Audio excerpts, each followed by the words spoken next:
Welcome back, AP.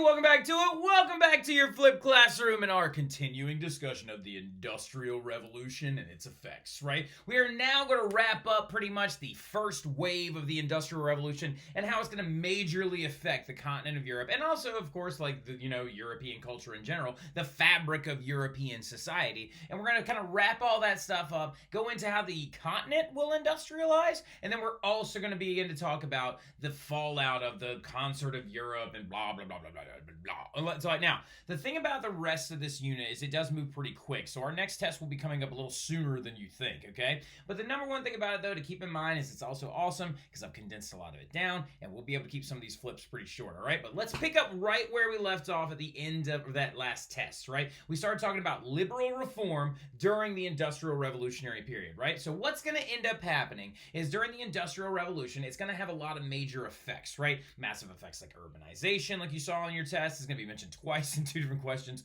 Whoops. So like now going into it though, it's going to actually cause urbanization. It's going to cause bad working conditions for the lower classes. It's also going to inject a lot of a lot of funds and monetary value into the middle and upper classes as well, stimulate the economy in a major way. But with a lot of good, there is usually a lot of bad, right? So the thing that we have to understand about liberal reform is like who's driving it, right? The people that are driving liberal reform are those classical liberals out there in the middle that we'll reiterate and stuff like that. And we'll really go over all that spectrum stuff yet again this week, all right? So that those middle class members are members of parliament. They are factory owners, right? They're the ones that are out there in the middle who literally invented the British accent. We'll get into that stuff a little bit later on.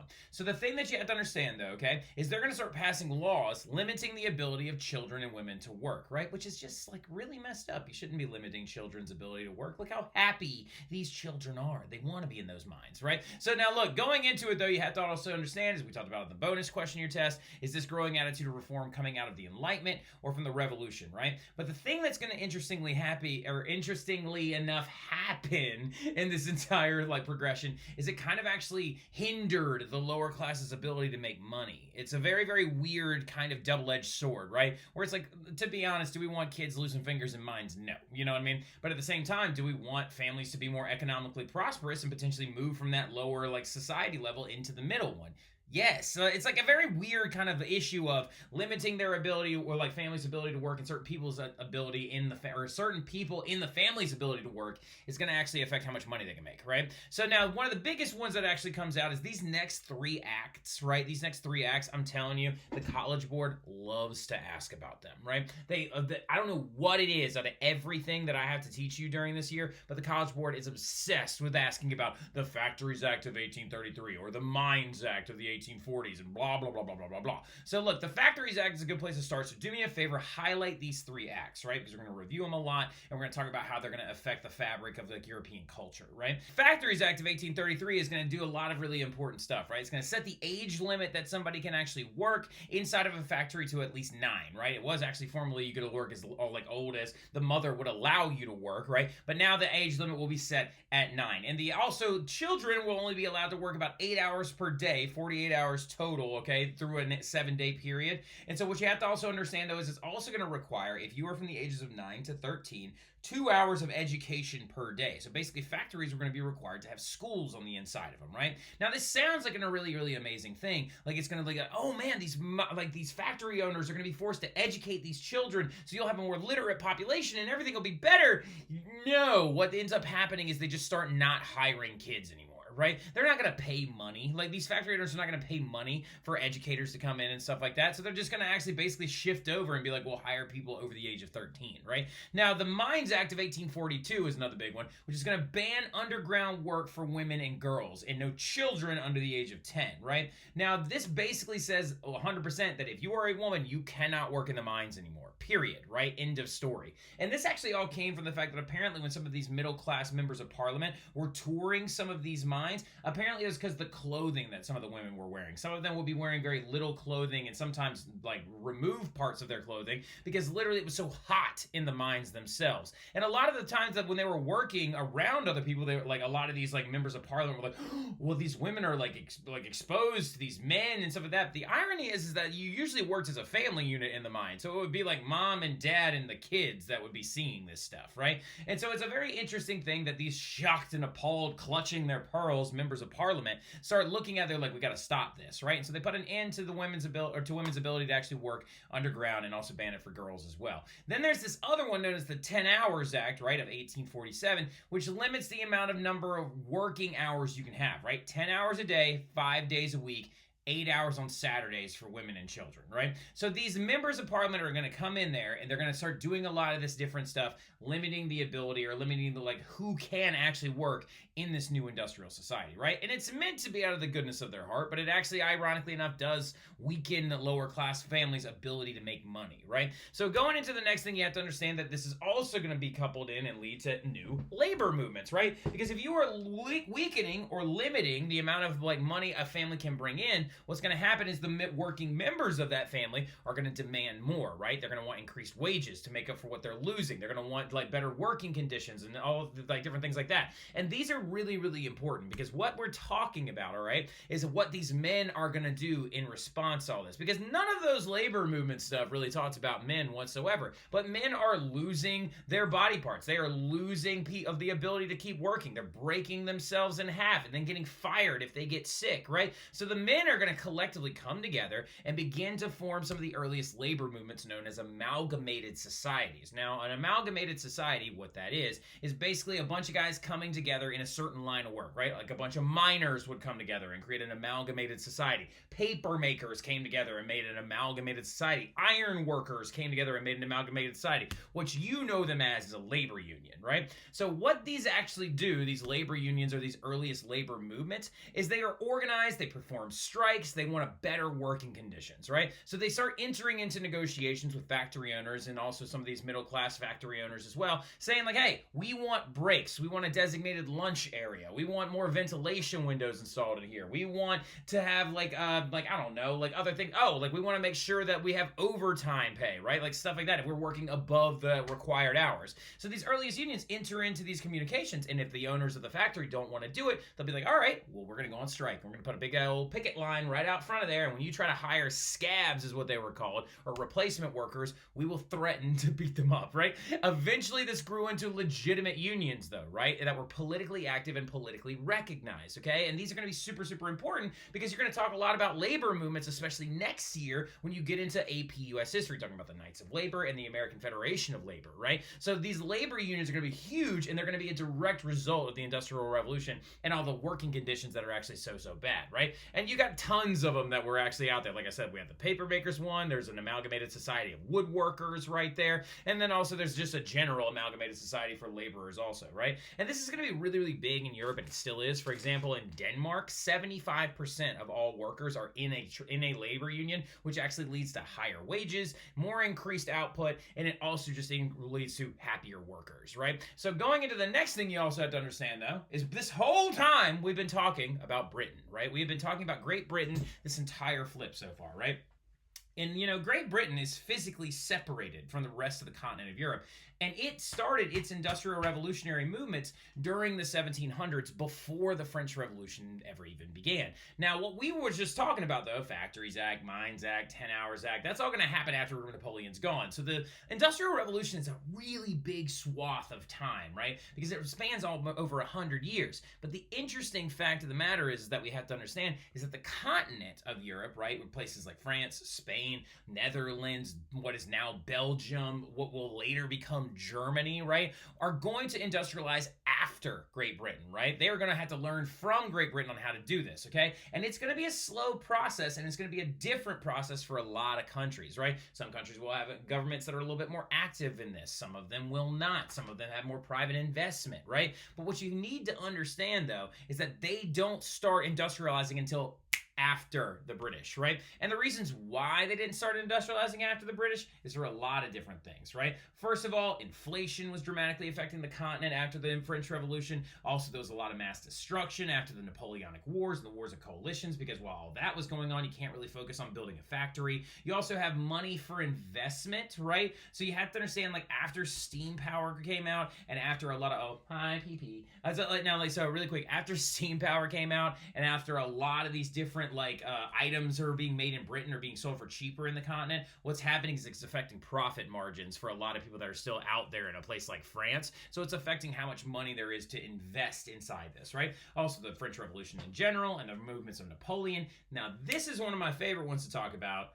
Secrets don't make friends, all right? The British actively kept this a secret, right? They literally said that they would actually arrest you if you were selling industrial things of Great Britain to members of the continent, right? There are all these different people that actually broke those laws later on, like the Cockerells is a family that is very, very famous for going over and selling spinning technology to the French, right? But basically, they threatened the population of Britain and said, you are not allowed to sell our industrial things to these other people on the continent, right? Not like they could have if they wanted to anyway, because you got Napoleon waging war all over the continent, but still, it's kind of an interesting premise when you think about it, the fact that literally it was kept a secret actively, right? So 1815 is going to kind of serve as the starting line though, where these secrets are going to be able to begin to get out, right? Because now Napoleon's been exiled for the second time, right? He's now on St. Helena at this point, and the continent is now getting to a point where they can actually kind of reverb and resituate themselves, right? And they can actually get to a point where they can industrialize. But the question that you have to ask yourself, is there any way that they could ever catch up to Britain? Is there any way that they're going to be able to do that?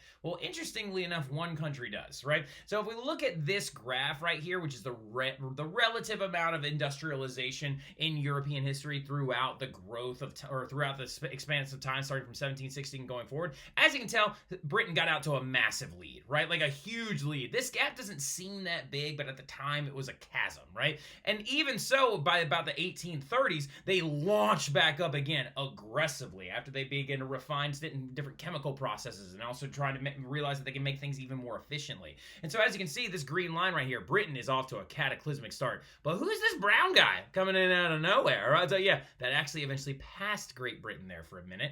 That is none other than the United States, right? And inside the continent of Europe, look how close Germany is getting to Great Britain, right?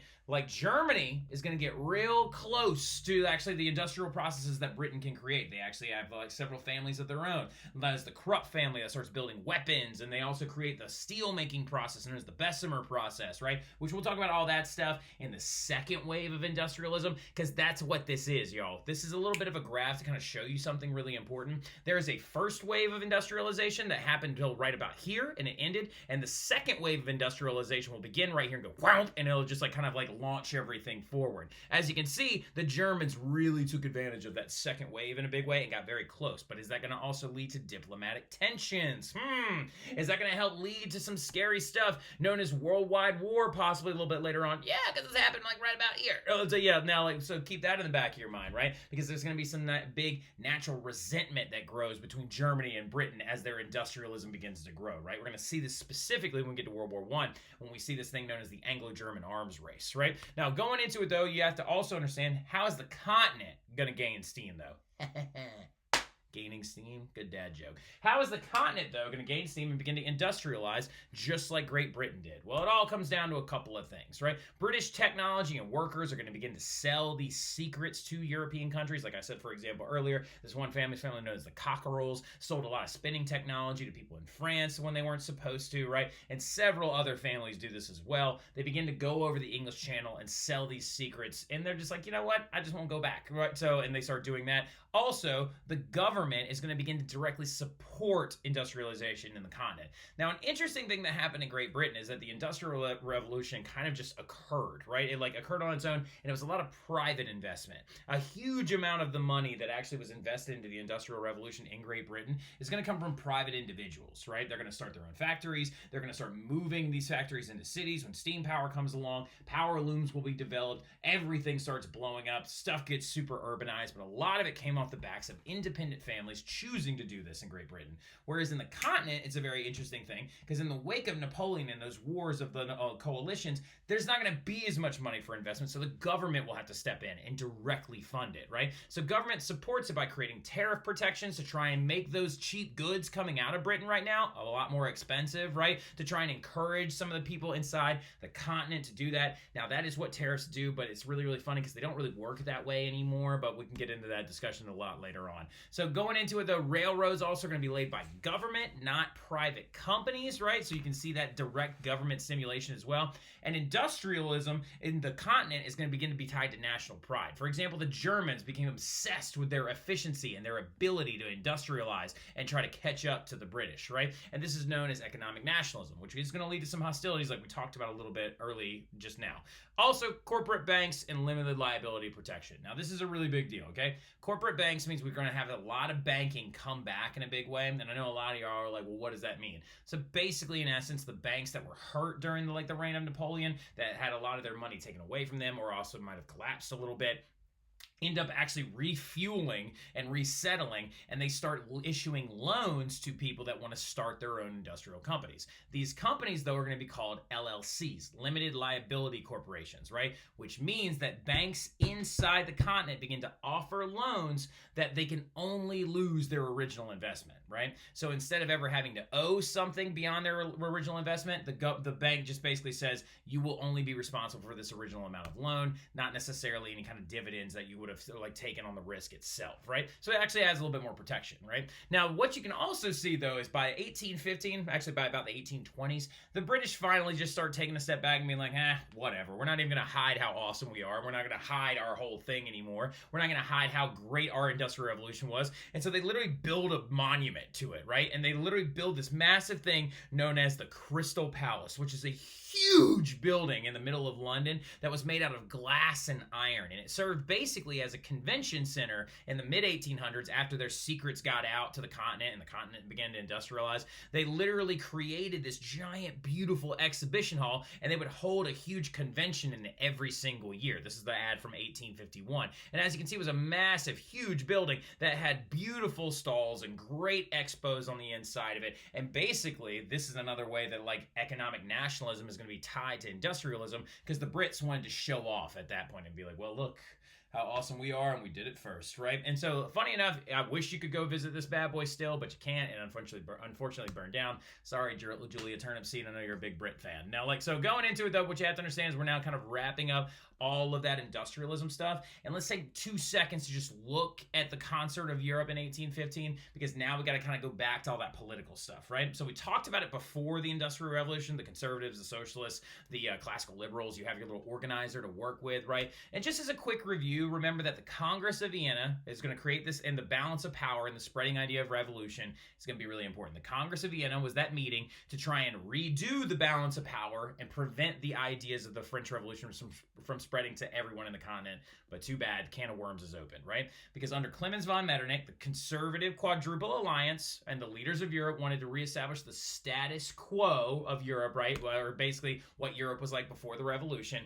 And other thinkers like Edmund Burke and this other guy named Joseph Maestro are going to do the same thing as well. And they're going to try to propagate this idea that the Europe before the French Revolution was the better one under absolutists and under the monarchy, and then also under nobles, right? Because we had that big spectrum right here that y'all did in your thing in the hallway, right? We talked about the working class, middle class, and then the Holy Alliance, right? We did all that stuff already, okay? But what we need to understand as well, though, is what Metternich's goals were, which were to reestablish power, by reinstalling legitimate monarchs, uphold the old rights of the aristocracy, and reinstall religion as the backbone of stable states, right? And how do they do this? By crushing any kind of nationalist organization or any kind of constitution that pops up, right? So all that stuff we just talked about, you don't necessarily need to write it down. It's just kind of a review, because we're about to go back into, now that the Industrial Revolution has began to set in, what's going to happen when some of these people start trying to actually have protests for their rights, right? What happens when the seeds of the revolution are now mixed into a society that's got factories and steam power, right? So we're going to leave it right there. I hope y'all have a great rest of your day. I'm going to go ice my legs because they hurt super, super bad from dancing last night. Madison Adams, keep to yourself. All right, that's all I know. Anyway, so y'all have a great one. I'll see y'all soon.